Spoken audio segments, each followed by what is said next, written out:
recognized by The Guardian as one of the top 10 sustainability consultants in the world.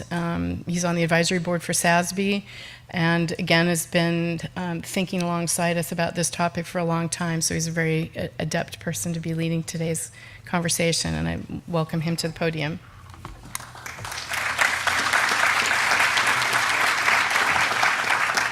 Good morning, everybody. Glad to be here with you. Let me start by just giving some appreciation. We want to give special thanks to Energy Points and Avila and Credit 360. These are the main sponsors of this conference. This conference wouldn't be possible without their support, so thank you all for that. Also, another thank you to Native Energy. This event is carbon neutral by virtue of the efforts of offsets from Native Energy, and electricity has been offset by wind-made. All energy and carbon impact from the event and the venue itself and from all your travel and all your hotel usage has been taken into consideration in that. Coran's asked me to say a few words to set some context, and let me just give you some background on myself first. I'm CEO of Natural Logic. We're a strategic advisory firm. We advise major brands on creating and capturing value at the intersection of profit, risk, brand, and purpose. And I'm not going to talk a lot about that here. We can talk during the day about that. But one of the things that's been central to us in all of our work over the past 14 years has been measuring what matters. Because, as everybody knows, what gets measured gets managed. Everybody knows that, right? You all know that? It's not true.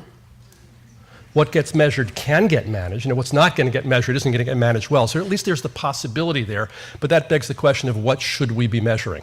What are the kind of measures that make a difference? And so one of the questions I just want to leave in the air through the course of this morning and the next couple of days, taught to me as a pivotal question by my mentor, Bob Dunham, is for the sake of what? Bob says that that's the background question in every human conversation, certainly in every business conversation. Someone makes a request of you, you promise to fulfill that request. In the background is hopefully a shared understanding of why is this important to us? What, for the sake of what are we asking and performing these actions? Sometimes that isn't clear or isn't shared. So I'd like us to hope over the course of these couple of days that we get that more clear in our conversations as we look at what's important to measure for the sake of what. One of the things that this is for the sake of is developing a common language, a lingua franca that ties together all of our efforts so that we can have shared focus and shared commitments and shared agendas. Some of it very much is about disclosing value, whatever value means to you, whatever value means to your organization. How do we get a handle on what that is and where that is, and how do we track toward it and maximize that?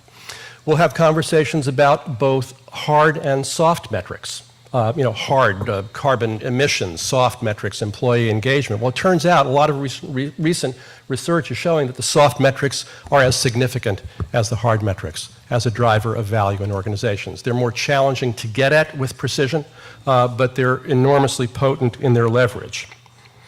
But let me zoom out for a moment and say, when you look at the state of sustainability today, for all the progress that we've seen, and Sustainable Brands highlights that day after day, there's enormous innovation around the world. I think if we're going to tell the truth, we'd have to say we're not winning.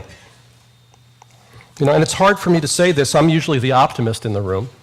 Those of you who know me have heard that from me for years, but we're in a very challenging situation. I moderated a strategy session in New York yesterday led by Nike and some other companies looking at the state of climate in particular, sustainability in general, and there was some gloom in the room. There's some real frustration about seeing how well organized the opposition, the extremely well-funded climate denial machine has been, and how ineffective by comparison, or at least ununified and unfocused we've been. At the level of international agreements, national policy, certainly in the United States. Coal is beleaguered in the United States, but it's growing in China, and the International Energy Administration has told us that we need to keep 80% of all fossil fuels in the ground to have a prayer of stabilizing the climate, and I guarantee you that the owners of those assets are not going to go quietly into that good night. There's a big fight ahead on that. We see enormous growth steadily year after year in the attention that CEOs are giving to the sustainability issue, but now there's questions about whether that's lip service or not. Recent study released by the Global Compact and Accenture said that 78% of CEOs see sustainability initiatives as a route to growth and innovation. Great. 79% see it as a route to competitive advantage for their companies. Great. But only 45%, down from 54% last year, see it as extremely important to their business. Even lower in Europe, 34% in Europe. So is this lip service from CEOs or a serious focus toward action? 33% say that their company's actions are sufficient. 3% say they strongly agree with that statement. So clearly there's a massive gap on the ground in what companies are doing.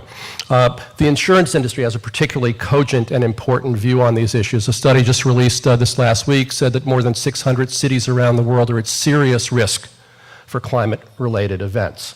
You look at Superstorm Sandy last year, what, $80 to $100 billion worth of damage, last estimate that I saw. What happens when we get 2 of those in one season, or 3 or 5? What happens when the 100-year events happen every 10 years, or the 1,000-year events happen every 3 or 4 years? This is very salient to the insurance industry. And yet, in our work at SASB, the Sustainability Accounting Standards Board, we're looking very carefully at the challenge of fiduciary responsibility. What should be reported? There is a risk if companies don't report certain information, but there's also a risk if they do. What is the standard for relevance, for fiduciary duty? This is unsettled territory. And I would note, since the topic of fiduciary duty came up this morning, the notion that the sole responsibility of directors of corporations is to maximize return to shareholders is only 40 years old. This is not settled tradition in the business world. This came to us with the work of Milton Friedman in the early 1970s. Those of you who run companies know that there are many ways that value is generated, and yet we have this cultural lock-in around something that is a very narrow perception of where that comes from. In fact, those of us who have been working in this field, many of you in this room know that sustainability represents potentially the biggest business opportunity of the century.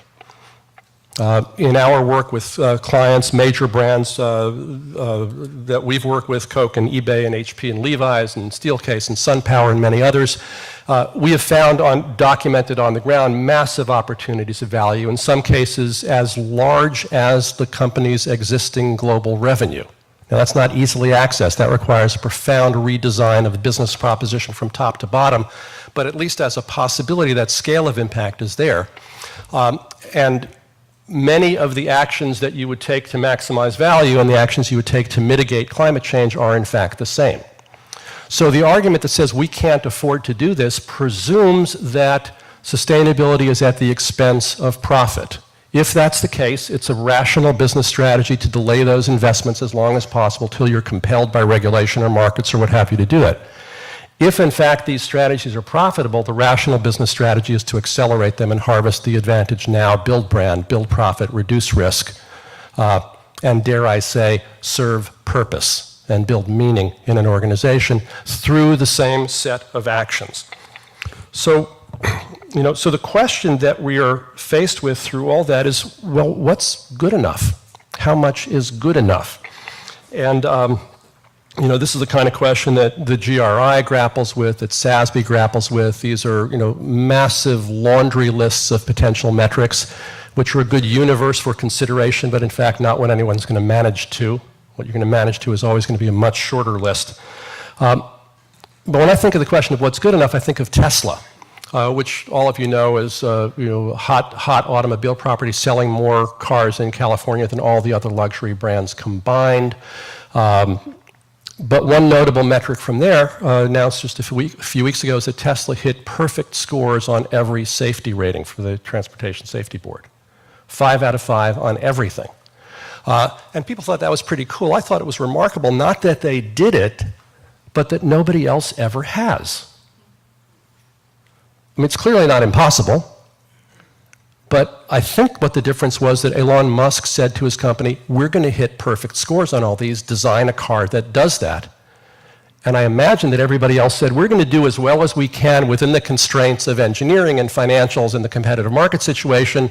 Maybe 4 is good enough, maybe 3.5 is good enough in our competitive niche in the marketplace. Well, the hell with that. What if perfect is good enough? What does it take to do that? And one of the things that it takes is declaring in your own minds what that is, what the aspiration is, what the goal is, and then doing what business does so well, orchestrating resources and know-how and capital in order to produce the goal that's been aimed at. And, this is part of the answer to the for the sake of what? Because what we do as human beings is that we create worlds when we speak. We certainly create worlds when we make promises. So it comes down to the kinds of promises that we make. And the question for the metrics conversation is what kind of metrics will reveal that?